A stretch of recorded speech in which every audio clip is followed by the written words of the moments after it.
Praise the lord. ఆత్మీయ జీవితాన్ని బలపరచుట కొరకు ఒక చిన్న మాట.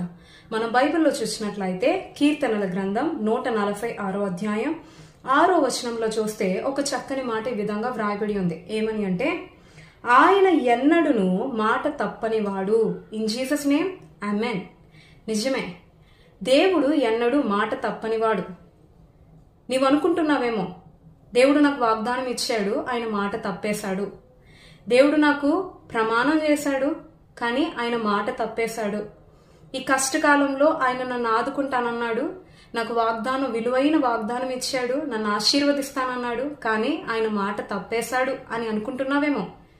నిజానికి చెప్పాలంటే, నీవు నేను సేవిస్తున్న ప్రభువైన యేసుక్రీస్తు ఆయన ఎన్నడూ మాట తప్పనివాడు. ఆయన అక్షరాల మాటను నెరవేర్చే దేవుడు, వాగ్దానాలు నెరవేర్చే దేవుడు. ఆయన గురించి బైబిల్లో చాలా విషయాలు వ్రాయబడి ఉన్నాయి. ఆయన వాగ్దానం ఇచ్చాడంటే, వాగ్దానం ఇచ్చిన దేవుడు నమ్మదగినవాడు. వాగ్దానం ఇచ్చిన వాడు నెరవేర్చుటకు ఆయన సమర్థుడు. ఇంకా మీరు చూసినట్లయితే సంఖ్యాకాండం 23వ అధ్యాయం 19వ వచనం ప్రకారం, దేవుడు అబద్ధమాడడానికి ఆయన మనవంటి నరుడు కాడు. ఆయన పశ్చాత్తాపపడ్డానికి మనవంటి మానవుడు కాడు. ఆయన చెప్పి చేయకుండునా, ఆయన మాట ఇచ్చి స్థాపింపకుండునా అని భక్తుడు సెలవిస్తున్నాడు. ఆయన ఒక వాగ్దానం ఇచ్చాడంటే, ఆయన ఒకటి నీ జీవితంలో చెప్పాడు అంటే అది ఖచ్చితంగా చేస్తాడు.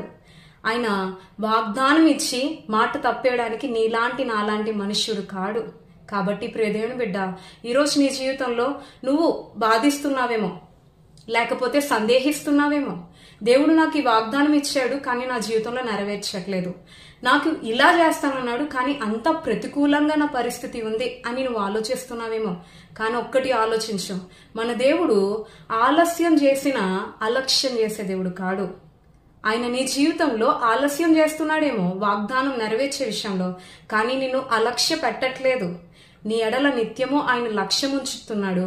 తగిన కాలమందు ఆయన నీకు సహాయం చేస్తాడు. తగిన కాలమందు నిన్ను ఆశీర్వదిస్తాడు. వాగ్దానం అక్షరాల నెరవేరుస్తాడు. ఎందుకు అంటే, ఆయన ఎన్నడూ మాట తప్పనివాడు.